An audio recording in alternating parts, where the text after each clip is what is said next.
Só tem um assunto que está rivalizando com coronavírus, Covid-19 nos últimos dias em todos os noticiários. E esse assunto chama-se fake news. Só se fala da tal da fake news. Operação de Polícia Federal, envolvimento de governos. Só que nem só de governos são feitas as fake news. E para falar justamente dessa nova modalidade de crime que não acaba em fake news. Fake news é uma faceta só. Eu vou receber hoje a professora Zilda Consalter, advogada, que é especializada nessa área de crimes virtuais. Zilda, prazer te receber, seja bem-vinda. Muito obrigada pela oportunidade de estar aqui de novo. Muito olha, já estou explorando meus entrevistados, aí a gente já conversou sobre programa Falando em Família, agora o que não deixa de ser também uma questão de família, porque muitas vezes faltou ali na pré-adolescência darem uma fiscalizada no que podia fazer na internet, né? Também, também. Embora a gente deva pensar que fake news é assunto de gente grande. A molecada é mais cyberbullying, né?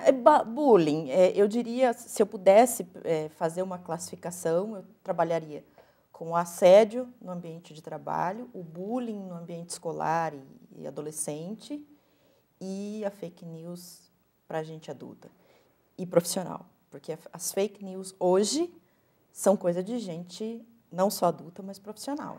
Virou negócio, né? Virou. Lamentavelmente, virou um ramo do marketing, né? Virou um ramo de vários ramos, eu diria, Ana.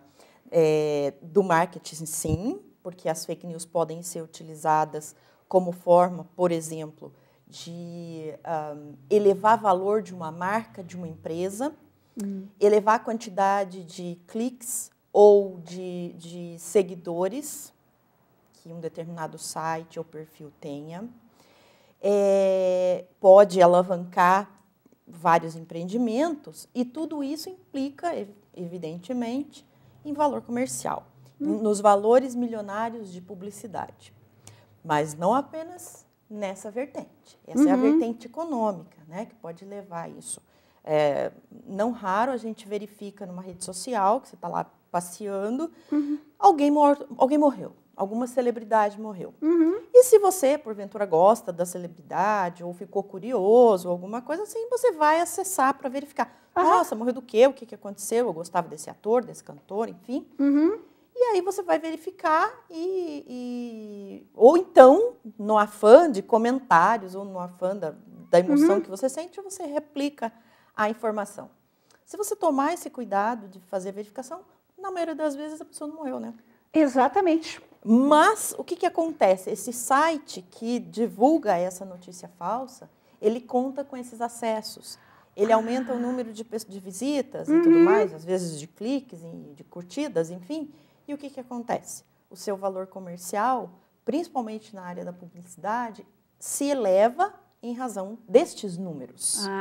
Tá. Né? Do mesmo modo que o youtuber. Ele tem contratos milionários de publicidade pelo número de seguidores, de curtidas, enfim, as marcas, os perfis, enfim, lidam muito com esses números da internet, né? Que alavanca. Agora, as fake news também não têm apenas e tão somente a finalidade financeira. Ela pode ter a replicação de uma fake news, pode ter finalidade política, ideológica, familiar, resgatando a questão que você mencionou, né? Quando alguém, por algum motivo, quer denegrir a imagem do outro, diminuir o outro, pode se utilizar também, por que não? Enfim, né, se você analisar na história, há várias questões. O fato é que as fake news, o nome só foi assim intitulado no final do século XIX, claro que só ganhou notoriedade agora, né, com as redes sociais, mas as fake news existem desde a antiguidade. Olha, quer dizer que o famoso boateiro, o espalhador de boatos, não é coisa nova, né? Nós bem sabemos, né? Ele só ganhou mais visibilidade. Exatamente. Ele ganhou um computador, um smartphone. Isso, e um nome em inglês, né, no nosso caso. Mas, de fato, se você for analisar esses fatos históricos, Constantino suicidou-se porque recebeu a notícia falsa que a Cleópatra tinha se suicidado. Depois ela fez mesmo. Na antevéspera da Revolução Francesa, panfletos com notícias falsas foram veiculados, né, na sociedade parisiense. Nas grandes guerras, na época da Guerra Fria, então, era uma guerra de informação, e depois até veio a internet em razão disso.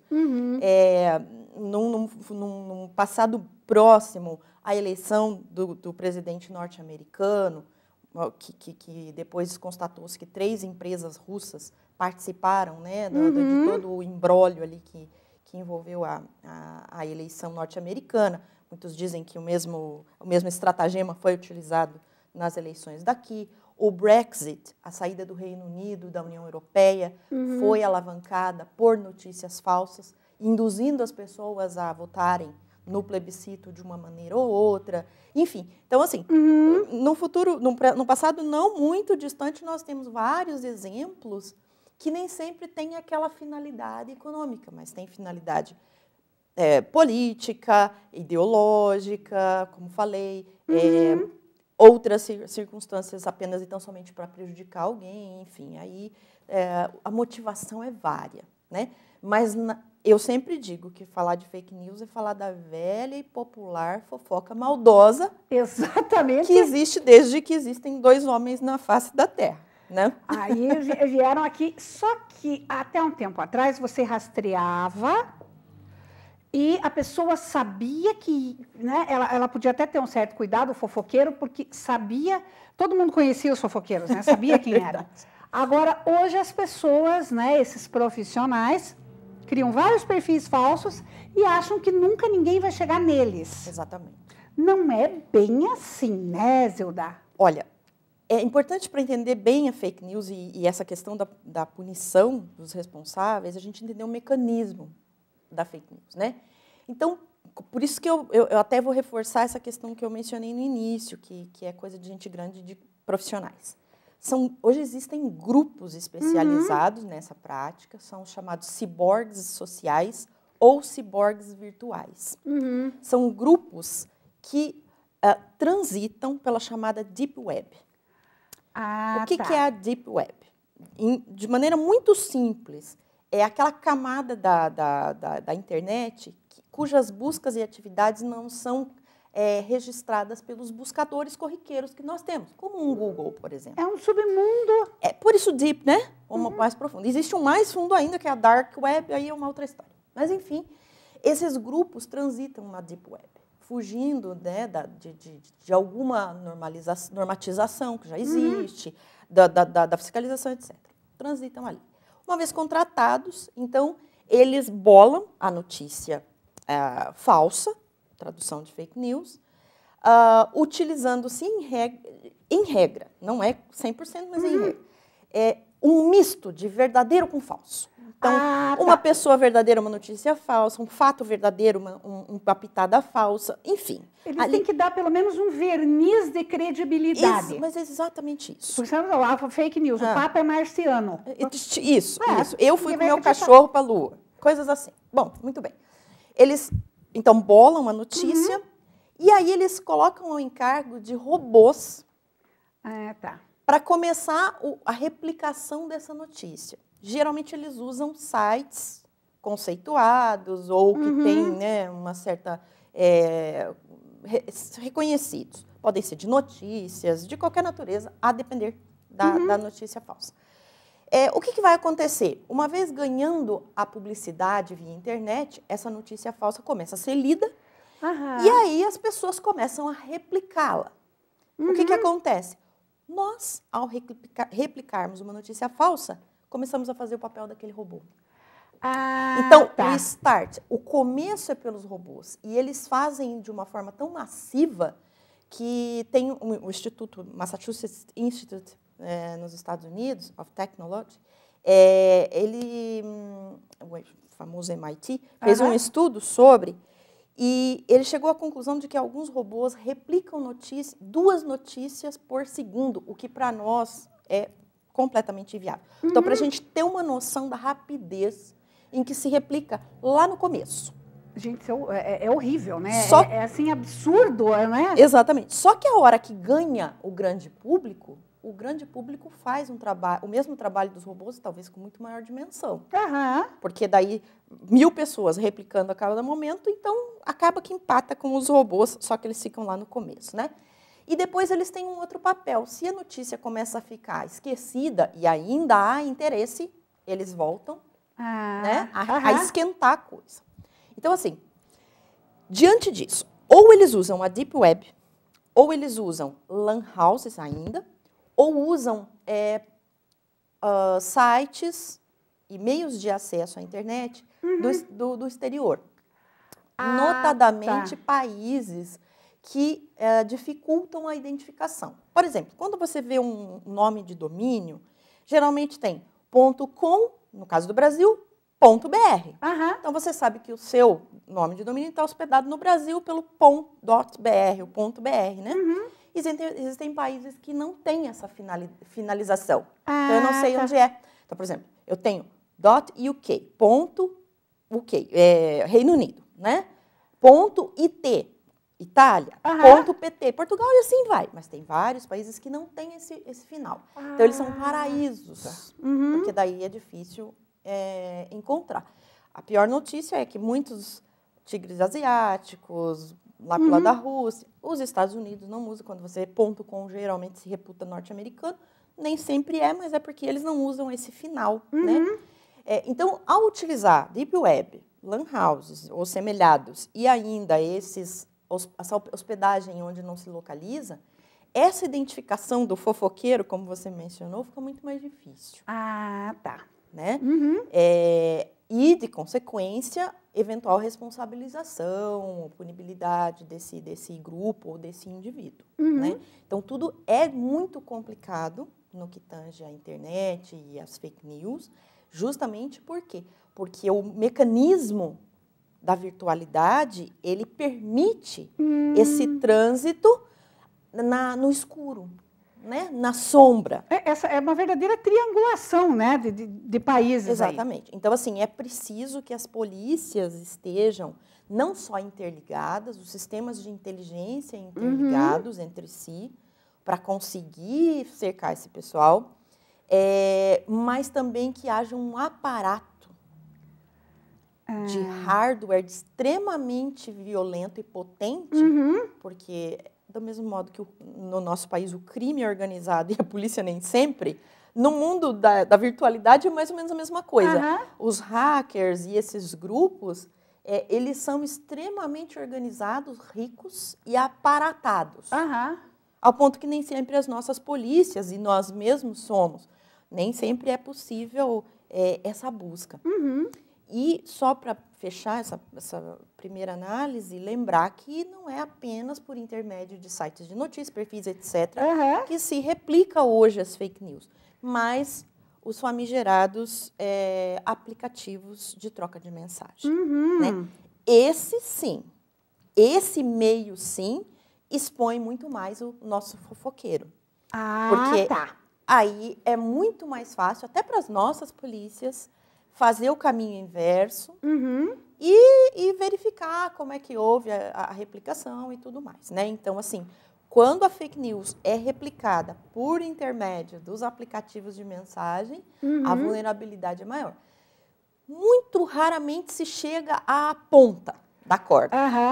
Mas toda a corrente se consegue verificar, e pelo menos uma boa parte dela. E é importante, né, que as pessoas saibam que, a partir do momento que você recebe uma notícia e você repassa, você passou a ser cúmplice, né? Você pode ser indiciado também, não pode? Então, existe um projeto de lei que foi proposto pela senadora Tabata Amaral, e outros... É um conjunto, são senadores e deputados, que eles querem regrar a questão da fake news no país. Né? É importante que se diga, existem outros projetos de lei voltados à chamada criminalização das fake news. Hoje, à luz do Código Penal, e todo crime tem que ter a prescrição numa lei, né, especial ou o próprio Código Penal, hoje o nosso Código Penal não tipifica a prática da fake news. Sim, porque ele é muito antigo, né? É. E mesmo as suas atualizações. Existem, então, alguns projetos de lei que visam tentar inserir, especialmente o artigo 287, se quer alterar para colocar, para se ter a fake news ali inserida como crime. Né? Hoje ainda não. Do ponto de vista eleitoral, o nosso Código Eleitoral, lei eleitoral, né, já tem a tipificação no âmbito eleitoral. Então, há crime eleitoral quando, para este fim, de prejudicar o adversário, há já a fake news como crime. Mas voltando ao projeto de lei da Tabata, o que acontece? Eles não querem apenas tipificar. Eles querem impor condições ou estabelecer condições para prevenir, diminuir e impor responsabilidades do ponto de vista civil e criminal das fake news. Então, é o pacote completo. Não é preciso dizer que existe uma parcela da sociedade que está esperneando, para usar uma expressão bem simples, com relação a esse projeto de lei. Sim, aí se apegando na boa e velha, liberdade de expressão. Isso. Liberdade de expressão. Existem limites para ela, né? Não é a liberdade da mentira, né? Exatamente. Então, esse é um dos fundamentos, né? Mas, assim, está tramitando, ainda não passou pelas casas do Congresso, existe uma discussão, parece que querem fazer audiências públicas, porque realmente tem que se tomar muito cuidado para que não haja o retorno da censura. Né? Exatamente. Então, assim, veja, você quer mencionar alguma coisa, quer discutir alguma coisa, enquanto imprensa, né? É claro que, se você for pensar do ponto de vista profissional da coisa, o bom jornalista, ele checa fontes. Claro. Ele não vai replicar coisa falsa. Pode haver uma imprecisão ou outra, enfim, mas isso é natural da própria profissão. Né? O bom jornalista não está preocupado. Ele está preocupado aquele jornalista da imprensa marrom e etc. e tal. Mas, e grupos que se privilegiam e têm inúmeros benefícios em razão do uso dessas fake news. E hoje, quem se sente vítima de alguma fake news, ele tem algum lugar para pedir socorro? Olha, então funciona assim. Primeiro é importante que se diga, o Código Penal está lá. Né? Então, se uma fake news prejudica alguma questão ligada à sua honra, nós temos os crimes contra a honra. Calúnia, injúria e difamação. 138, 139, 140 do Código Penal estão lá. Né? Basta levar a fazer a comunicação à autoridade policial, vai haver o correspondente o período de investigatório, depois forense, etc. E, enfim, vai se punir. Há que se provar, etc. E tal. Naturalmente, como qualquer outro. Noticiar questões falsas, como eu disse, ainda não entraram. Mas existe o 286 do Código Penal, que também dá para encaixar alguma coisa. A questão mora, a difícil questão mora, quando a notícia falsa, ela não fere honra, etc., mas te prejudica. Como, por exemplo, se alguém disseminar notícia, eu estou para fechar, sou uma celebridade, por exemplo, e estou para fechar um contrato de publicidade ligada a algum produto, ligado à saúde. E se ventila que eu estou doente, ou que eu sou viciada em drogas, por exemplo, alguma coisa assim. Até se desconstituir essa notícia falsa, fica bastante complicado. E pior ainda quando a pessoa morre, né? Até se chegar, né? Tá certo que você pode chegar lá e dizer, olha, não é assim que acontece. Mas, enfim, você pode ter perdido contratos e um monte de coisa. E dizer que eu morri, por exemplo, não é um crime contra a honra. Exatamente, foi um engano, né? Então, morrer assim, não é uma desonra. Exatamente. Então, assim, quando a notícia falsa fere, na notícia está embutido um crime tipificado pelo Código Penal, tranquilo. A gente se socorre do processo criminal, naturalmente, como no mundo daqui físico. O problema é a fake news gerar situações e que não haja a prescrição no próprio código, né? Mas é importante que se diga, quando houver a tipificação, e os projetos seguem nessa linha das fake news, é a finalidade. É o benefício daquele que publica, que replica e que divulga a fake news é que vai ser verificado. Tá? Então, assim, eu quero prejudicar o meu adversário político. Então, e esta prática, esse tipo prejudicar o outro... A intenção do agente é que vai... Na realidade, não se pode punir a intenção, mas o tipo, a prática é essa, né? A busca do benefício. Como, por exemplo, sei lá, o estelionatário, quando vai obter vantagem, por exemplo, e tal. Então, é esse o ponto, né? Eu quero transformar a vida do meu ex-marido numa situação complicada. Ok, então eu lanço uma fake news, uma notícia falsa dizendo que ele é dado a orgias. Se bem que aí, tudo bem, tem código penal para isso. Mas que ele, sei lá, atribua alguma prática. Que ele é um pai ausente, por exemplo, que mistura aí até com outras questões de direito das famílias, né? Pai ausente, em princípio, não é um crime. Ele é um defeito, é um problema, né? Envolve uma série de outras questões na área de família, mas não é um delito, né? Então, eu posso transformar a vida dele numa situação... Vejam, se há um processo de discussão de guarda, isso gera um prejuízo enorme, até se desconstituir tudo isso, etc. E aí eu sempre gosto de lembrar do princípio das fake news, né? A gente, em direito, busca sempre os princípios, né? O princípio que leva às fake news é um princípio buscado e retratado numa frase do Joseph Goebbels, que era o ministro da propaganda do Hitler, do nazismo. Ele dizia o seguinte: uma mentira contada mil vezes passa a ser vista como verdade. Esse é o grande problema e é o princípio da fake news. Porque, vejam, ela é replicada por 1000 robôs, por 1000 pessoas, etc. Você que teve a sua vida complicada por uma notícia falsa, até você retomar e conviver muito tempo com aquela coisa. Será? Né? Com a dúvida.